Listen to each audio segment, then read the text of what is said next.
Olá, caro vestibulando. Meu nome é professor Miranda, sou professor de inglês e espero poder ajudar você nessa caminhada tão árdua que é passar numa prova de vestibular ou até mesmo num concurso público, ok? Minha disciplina é inglês e eu acredito que eu possa dar umas dicas importantes nessas overdicas do Colégio Overdose, ok? Então veja bem, pessoal. Primeiramente eu queria explicar para vocês o que é o inglês instrumental. Nem todos os alunos conhecem esse nome, inglês instrumental, e confundem o inglês instrumental com o inglês que nós estudamos em escolas de línguas. Pois muito bem, essa parte de concursos públicos e provas de vestibulares, assim como o mestrado e doutorado, o que é cobrado na realidade é o inglês instrumental. Professor, e o que é inglês instrumental? Vamos lá. Inglês instrumental é nada mais, nada menos do que aquele curso técnico de inglês voltado para um determinado fim, que no nosso caso aqui em questão é o fim da leitura e interpretação textual, beleza? Então o inglês instrumental é muito fácil,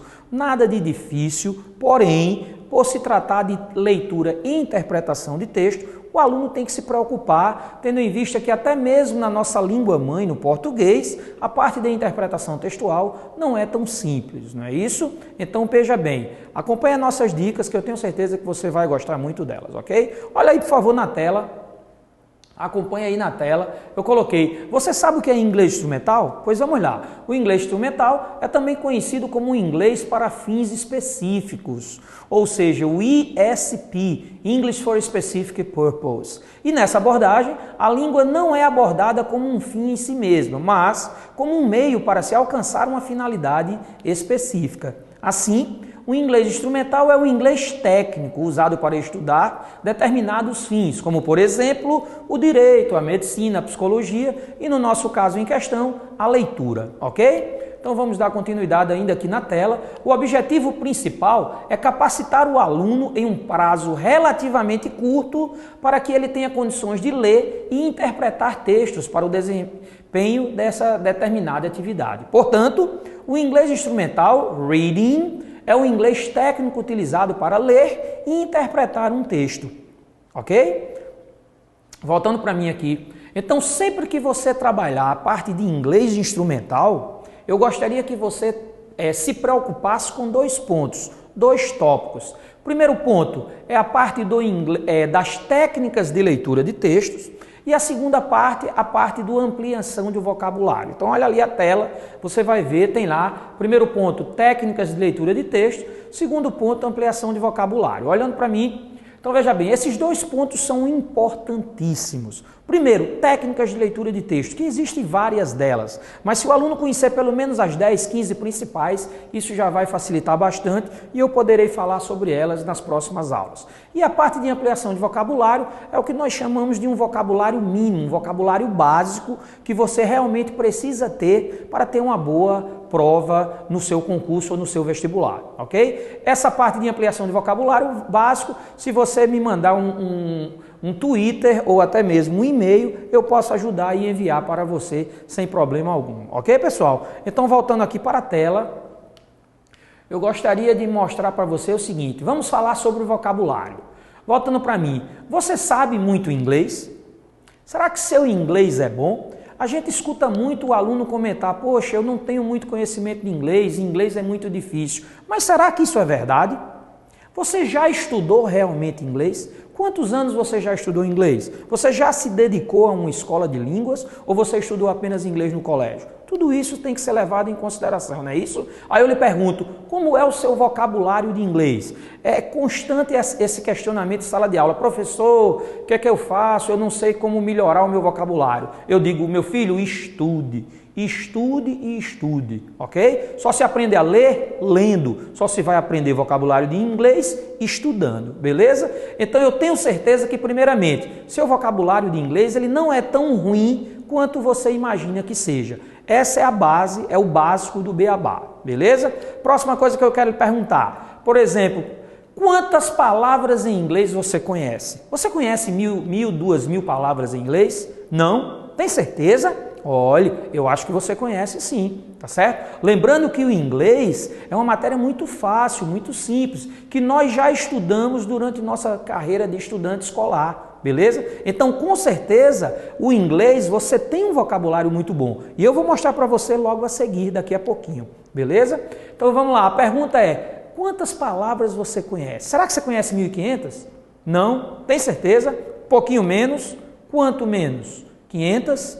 1.000? 200? 100? Olhe, eu tenho certeza que todos vocês conhecem muito mais do que 1.000, 2.000 palavras em inglês, beleza? Agora é aquela história, infelizmente o aluno muitas vezes ele não confia no taco dele e eu vou mostrar isso para vocês agora, beleza? Então veja bem, pessoal, quando a gente trabalha no inglês instrumental, eu costumo ensinar para o meu aluno que nós temos que trabalhar 7 colunas de palavras, tá certo? Dentre essas 7 colunas de palavras, o aluno já conhece pelo menos 3 dessas 7 colunas. E ele precisa aprender as outras 4 colunas, sendo que nenhuma coluna dessa realmente vai ser muito difícil.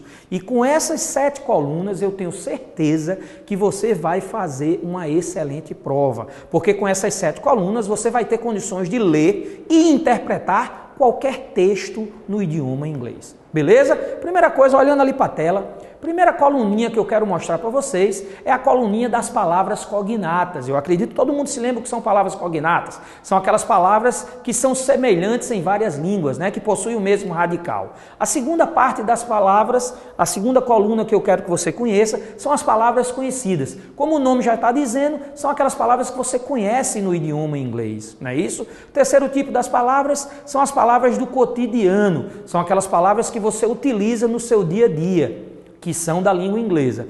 Quarto tipo de palavras são as palavras essenciais. Então veja bem, voltando para mim, veja bem, essas 3 primeiras colunas que a gente falou aí para vocês, as palavras cognatas, as palavras conhecidas e as palavras do cotidiano, essas 3 palavras eu tenho certeza, essas 3 colunas de palavras, essas 3 relações eu tenho certeza que você, aluno, já as conhece. Ok? A partir da 4ª agora é que eu gostaria que realmente você fizesse um estudozinho, porque o aluno nem sempre conhece essas 4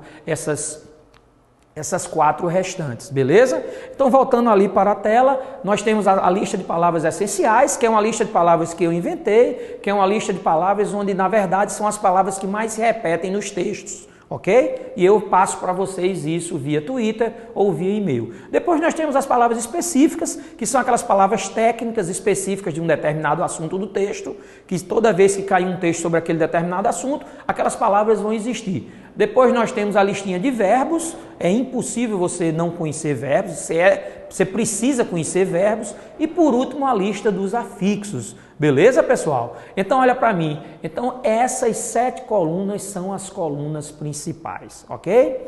Então, vamos voltar ali na tela. Primeira telinha ali agora, lista de palavras cognatas. O que é que você precisa saber? Que todo texto tem uma média de 20% de cognatos. Ok? No mínimo, onde dentre os cognatos, vamos repetir, né? Cognatos são aquelas palavras que possuem o mesmo radical em várias línguas e elas são oriundas do grego e do latim. E como tem muitas línguas que também surgiram do grego e do latim, é normal que essas línguas tenham palavras parecidas. Vale lembrar o seguinte, que para ser cognato não precisa ser igual, basta que tenha o mesmo radical. Como, por exemplo, ali no quadro, você pode ver ali na tela, hospital, bank, student, leader, coffee, etc. Então, olha para mim, no mínimo 20% das palavras são palavras cognatas, beleza? Eu estou dizendo no mínimo, a média é em torno de 30%. E se você tiver sorte de se deparar com um texto científico, ou seja, um texto que trata de ciência, esse número de cognatos vai aumentar assustadoramente. Provavelmente em torno de 45% a 50% das palavras serão cognatas. Portanto, é como se você estivesse lendo um texto praticamente todo em português. Beleza? Então não deixe de dar ênfase aos cognatos, porque ele é a base do inglês instrumental, ok? Voltando ali para o quadro, nós temos agora as palavras conhecidas, que elas representam 15% das palavras de um texto. Professor Miranda, e o que são palavras conhecidas? Ora, são aquelas palavras muito fáceis, muito simples, que vocês aprenderam durante a sua vida de estudante, como por exemplo, book, table, love, beautiful, pencil, não é isso? todos nós conhecemos essas palavras. E essas palavras existem realmente nos textos, voltando para mim. Então essas palavras o aluno conhece porque ele aprendeu durante a vida dele de estudante, não é isso? E então eu quero que você se lembre o seguinte, que além de 20 e 30% de cognatos, você vai ter também dentro do texto em torno de 15% de palavras conhecidas. Somando essas duas, já dá uma quantidade de palavras bem razoável para que você comece a sua interpretação. A próxima palavra que nós vamos citar no nosso quadrinho serão as palavras do cotidiano. Ora, o que são palavras do cotidiano? São aquelas palavras que você usa no nosso dia a dia e que nós falamos português, mas usamos inúmeras palavras em inglês no nosso dia a dia. Geralmente são palavras que não existem no idioma português e que, como surgiram na língua inglesa, o mundo todo resolveu adotar essas palavras, beleza? Então vamos olhando ali para a tela, nós vamos ver que apesar de nós usarmos muito essas palavras do cotidiano, elas caem bem menos nos textos, elas escrevem menos, escrevem em torno de 5%. Então vamos citar aí algumas delas, como por exemplo a palavra shopping. Já pensou você dizer shopping em português? Não existe uma tradução, você tem que usar a palavra em inglês. Nós temos drive-thru, nós temos self-service, nós temos online, eu estou online, eu estou offline, não é isso? Muito utilizado isso. Nós temos a palavra pet shop, nós temos milkshake, nós temos happy hour, não é isso? Então essas palavras, voltando aqui para mim, essas palavras são muito utilizadas no dia a dia e qualquer pessoa com quem você se deparar, se você perguntar, se você utilizar uma palavra dessas, com certeza as pessoas vão saber entender e vão lhe responder sem nenhum problema. Então são palavras que nós chamamos do dia a dia. Então veja bem, se você somar essas 3 colunas aí, eu tenho certeza que você vai entender que essas 3 colunas você já conhece. O que você precisa agora é aprender as demais palavras, beleza? Então vamos continuar aqui agora com palavras específicas. Professor, e o que são palavras específicas? Muito bem. Todos os textos, pessoal, todo o assunto que você trabalhar dentro de um texto, nós trabalhamos o que nós chamamos de palavras específicas. O que são palavras específicas? São aquelas palavras técnicas de um determinado assunto tratado no texto. Por exemplo, se você estiver lendo um texto sobre ecologia, você pode ler 10 textos diferentes que eu tenho certeza que a palavra, por exemplo, meio ambiente, vai estar presente em todos os 10 textos. Então, uma palavra como meio ambiente, ela é uma palavra específica, ela é uma palavra técnica do assunto ecologia. Então, você, aluno, você precisa dominar essa palavra, ok? Então, são exatamente essas palavras que, à medida que a gente vai trabalhando os textos em sala de aula, a gente vai mostrando para você, aluno. Então, voltando para o quadro ali, vamos ver aí, nós temos em torno de 15% das palavras essenciais, depois eu volto a explicar as palavras essenciais, e temos agora as palavras específicas, ok? Que era essa que eu estava explicando para vocês aí. Então vamos dar os exemplos aí das específicas. Nós temos environment, que significa meio ambiente. Nós temos a palavra weapon, que significa o quê? Muito bem, armas. Nós temos illness e sickness, que ambas vêm do adjetivo ill e sick, que significa doente, acrescentou o sufixo ness, transformou no substantivo doença. Nós temos disease, que é a forma formal de dizer doença em inglês. E por último temos a palavra death, que significa morte, beleza? Eu mudei ali a sequência, eu errei ali a sequência, mas vamos continuar. Agora vamos falar o que são palavras essenciais. Voltando para mim. Palavras essenciais. Essa nomenclatura fui eu que inventei, não existe. Se você procurar na internet, no Google, você não vai encontrar. Mas, na verdade, o que é que eu quis fazer? Com a minha experiência de trabalhar em inglês instrumental, eu comecei a notar que existia uma lista de palavras que elas se repetiam com bastante frequência nos textos, não é isso? Então, eu e meu amigo Roberto Paquito, professor também da gente do Overdose, a gente começou a analisar essas palavras e foi aí que a gente realmente resolveu fazer uma lista dessas palavras. Então, na verdade, o que são palavras essenciais? São aquelas palavras que mais se repetem nos textos em inglês, que você, aluno, precisa conhecê-las e precisa dominá-las, beleza? Então elas caem muito no texto, elas representam em torno de 15%. Então dá uma acompanhadinha aí na tela, vocês vão ver que elas representam 15% e eu vou mostrar para vocês quantas dessas palavras, quais são as mais importantes. Veja bem, still, o que significa still? Still significa ainda, ok? nós temos a palavra however. However significa o quê? Significa entretanto, conjunção adversativa ou concessiva. Nós temos a palavra between e among, que ambas significam a mesma coisa. Ambas significam entre, só que existe uma diferença entre as duas, né? A palavra between significa entre dois e a palavra among entre vários. Depois nós temos o yet, já que o yet nem todo mundo conhece, geralmente as pessoas acham que o yet significa só o ainda, mas não. O yet, quando está no início de uma oração, ele significa entretanto, e ele é uma conjunção. Depois nós temos therefore, que é outra conjunção, e também significa entretanto. Nós temos a palavra unlike, veja bem, nós temos like e eu acrescentei o prefixo un. Então, unlike significa diferente, ao contrário. Depois nós temos a conjunção concessiva although, que significa embora. Temos so, então, why, porquê, etc, etc, etc. Então aí, ó, como já disse, vocês têm também as palavras específicas. E agora vamos para as duas últimas colunas. Então, voltando para mim. A próxima coluna que eu vou trabalhar com vocês é a coluna dos verbos. Olha, pessoal, verbos eu tenho certeza que vocês já têm uma boa noção dos verbos em inglês. Eu costumo dizer para o meu aluno em sala de aula, aqui no Overdose, que o aluno, para ter uma boa leitura de um texto em inglês, ele precisa dominar pelo menos 250 verbos. E isso não é tarefa difícil. Se você analisar bem, você com certeza já deve conhecer pelo menos uns 100, 150 verbos.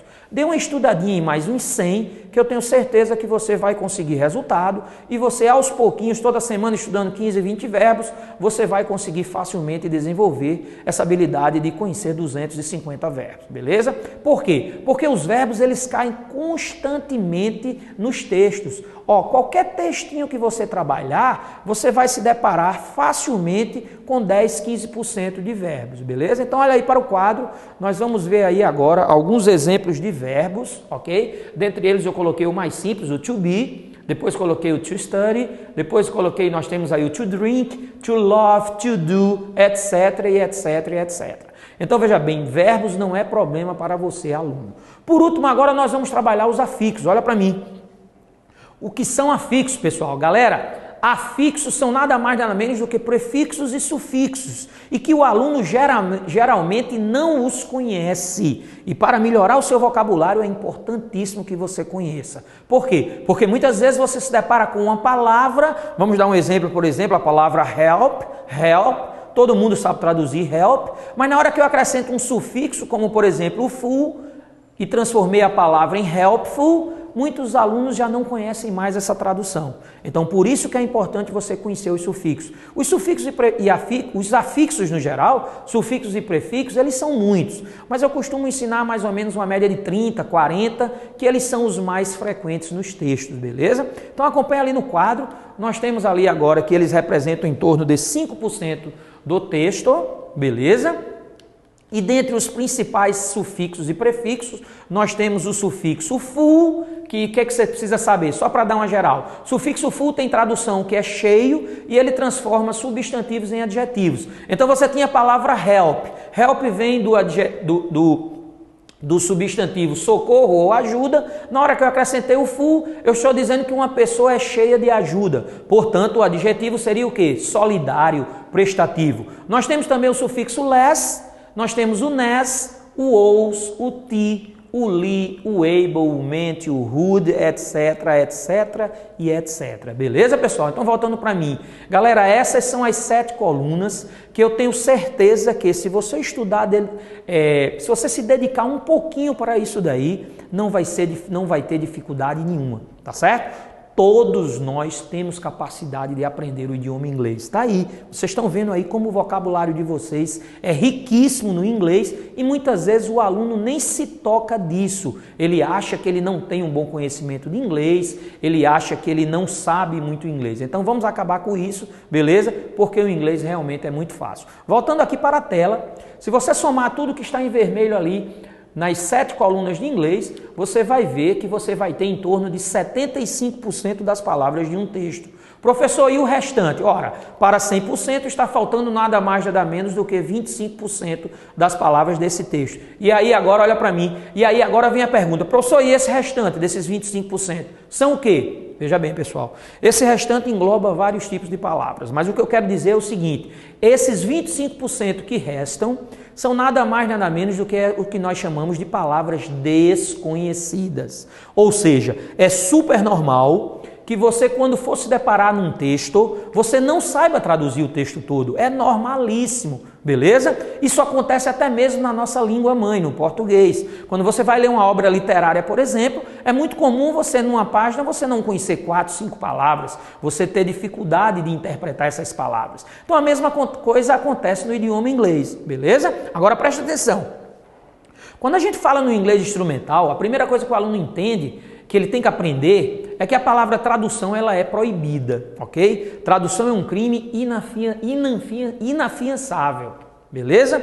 Inafiançável. Então veja bem, quando a gente diz traduzir, não é traduzir literalmente todo o texto, mas o que é que eu quero dizer? Eu quero dizer para você que quando a gente fala que é proibido traduzir, você não precisa traduzir 100%, você precisa interpretar a frase. Então, por exemplo, se você tem 10 palavras numa frase, jamais você vai ter necessidade de traduzir as 10. Se você conseguir traduzir ou interpretar apenas 5 ou 6 dessas 10, eu tenho certeza que você vai entender o contexto dessa frase. E o nosso objetivo é esse, não é traduzir, e sim apenas interpretar, apenas compreender, ok? Então, olhando ali para o quadro novamente, nós temos que 25% das palavras que restam são o que nós chamamos de palavras o quê? Desconhecidas. Beleza, pessoal? Então, voltando para mim aqui, voltando para o quadro, voltando para o quadro novamente, vamos só mostrar ali, o que está de azul. O que está de azul são as 3 coluninhas que vocês já conhecem.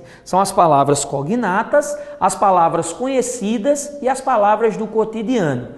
As outras palavras são aquelas que você realmente precisa estudar. E se você fizer isso daí, eu não tenho dúvida que qualquer texto que você se deparar, você vai ter no mínimo 75% das palavras na sua mão para que você consiga interpretar, ok? Então, voltando aqui para mim, veja bem.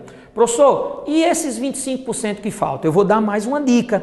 Desses 25% que faltam dessas palavras desse texto, se você dominar pelo menos 3 técnicas de leitura de textos, como por exemplo o scanning, a deduction, ou seja, a dedução, e o grupo nominal, eu tenho certeza que você vai conseguir interpretar facilmente a metade dessas palavras, através de uma dessas 3 técnicas de leitura de texto. Então, se você utilizar principalmente a técnica da dedução pelo contexto, você vai conseguir interpretar mais a metade. Então, de 75%, esse número vai aumentar para 85% ou até mesmo 90% das palavras dentro de um texto. Beleza, pessoal? Então é isso, o inglês é uma coisa muito simples e eu espero que vocês realmente consigam um bom resultado, porque isso não é difícil. Olhando ali para o quadro, eu costumo sempre finalizar minhas aulas dizendo essa frasezinha aí, Give English a chance, ok? Parafraseando o grande John Lennon que diz, give peace a chance, dê uma chance à paz. Eu costumo dizer apenas, give English a chance. Olhando para mim, então veja bem, pessoal, eu quero apenas desejar agora nesse final que vocês percebam que a língua inglesa, ela é uma língua facílima, ok? Difícil é falar o nosso idioma, falar o português. O inglês não, o inglês é muito simples, o inglês não tem conjugações de verbos, o inglês é relativamente fácil pelo fato de não ter conjugação de verbos. Então o que eu quero é que você dê uma chance ao inglês. Se dedique, estude um pouquinho de inglês, que eu tenho certeza que você terá condições não só de fazer uma boa prova no seu vestibular ou concurso público, mas sobretudo de aprender a falar essa língua, que é o que nós chamamos de língua universal, ok? Se você falar inglês, o mundo vai se abrir aos seus pés, beleza? Então boa sorte e acompanhe as nossas overdicas no nosso site. Um abraço para todos e qualquer coisa, entre em contato comigo, professor Miranda, estou à sua disposição. Um abraço a todos.